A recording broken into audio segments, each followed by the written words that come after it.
Traceability concerns are important to every agricultural business. When you receive a sales order and need to pack it for shipping or delivery, you'll probably want to know exactly what harvest your available inventory came from so you can ensure you pick the correct items for the order.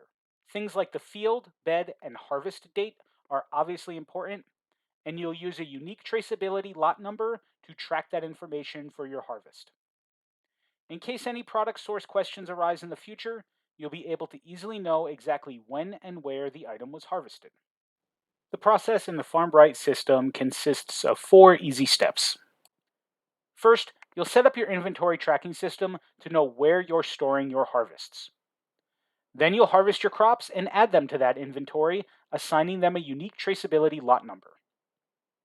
When a new sales order comes in, you'll create an order for it in FarmBright, and then you'll pick the items for that sales order and choose which lot the items came from. Be aware though that steps 2 and 3 could be reversed as well. Your operation might receive the order first and then harvest the crops to fulfill it. FarmBright can be used either way. The process is flexible and up to you. Now that you have a basic idea of the process, let's go through an example. First, we're going to start with setting up your warehouses and inventory. It's important to have this configuration in place before you harvest, but realize that it's not going to be part of your day-to-day operations for this process. You have to define the places that you're going to store the items that you harvest, and you can always update and edit those in the future, but once you have this set up, you probably won't need to revisit it that often. The first aspect we'll set up is warehouses. That might include things like barns and lofts and even some cold storage. These can also be divided into smaller sections like bins, shelves, or cabinets. If you'd like a full walkthrough on how to set these up, just click on Help from this page, and you'll find a step-by-step help article walking you through it. After creating the warehouses and bins, you then need to create the inventory items to track. These let you add and remove from the amount on hand as you harvest crops and then pack orders for sales. We already have a few items listed here. When you add a new one, you'll supply basic information. I do want to draw your attention to this box though, track individual inventory lots. If you're watching this video, you're clearly concerned with traceability. Checking this box tells FarmBright to automatically assign inventory lot numbers when you add a harvest to your inventory. Again, check out the help articles if you'd like step-by-step instructions on how to add these items. So now that you have your warehouses and inventory defined, let's go over to plantings, and we'll choose one of our crops to harvest. We're going to pick our tomatoes, and then choose harvests. You'll see past harvest records here. To create a new one, we'll choose New Record.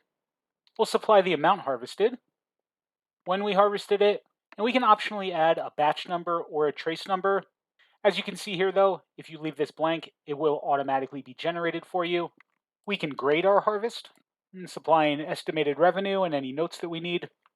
And then we can save and add the harvest to inventory right now, or we can just save and add it later. If I just click Save, you'll see that we have a button to Add to Inventory. If I had clicked Save and Add, this is the next window that would have been presented immediately.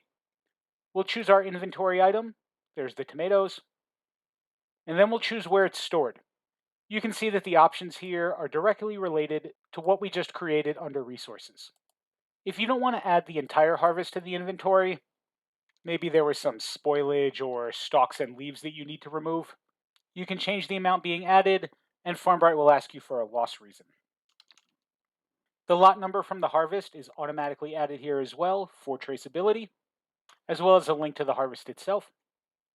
We'll save. And now we've added those 32 pounds of tomatoes to the inventory. If we go back to the inventory section and pick those tomatoes, we'll be able to click on Lots and see all of the individual lots for our past harvests. Here's the one that we just did today. We can choose it and then click View Harvest to see the connected harvest information. So the lot ID connects the items in your inventory back to the harvest. Now let's go to the market section and see how it connects the items in an order there as well. We'll create a new order and supply some basic information. We can choose the product we want to sell and then supply a quantity for how much our customer is buying. We'll mark a few other fields regarding payment.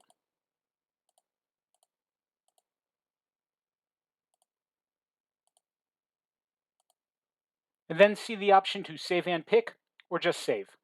This works similarly to the inventory addition option that we saw during the harvest. We could save and pick it later. This could be helpful if you're adding the order first and then harvesting the crop. You can add the information about the order, then follow the steps for the harvest that we just saw a minute ago, then come back here and pick the order from your harvest inventory. Or save and generate a pick list now. We'll see our available inventory listed here, separated by lots and shown with expiration dates.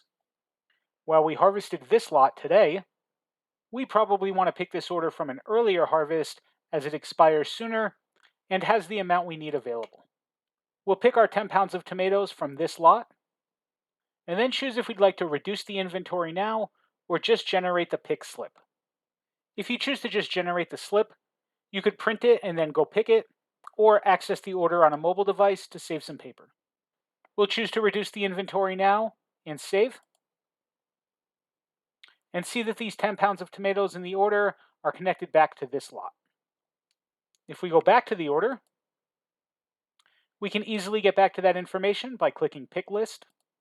And when we click the lot number, it shows us the harvest source with a quick link to the harvest. That helps us track the tomatoes we sold right back to the specific harvest that they came from. And that takes us through how you can track your inventory from harvest to sale. Reach out to us if you have any additional questions about this.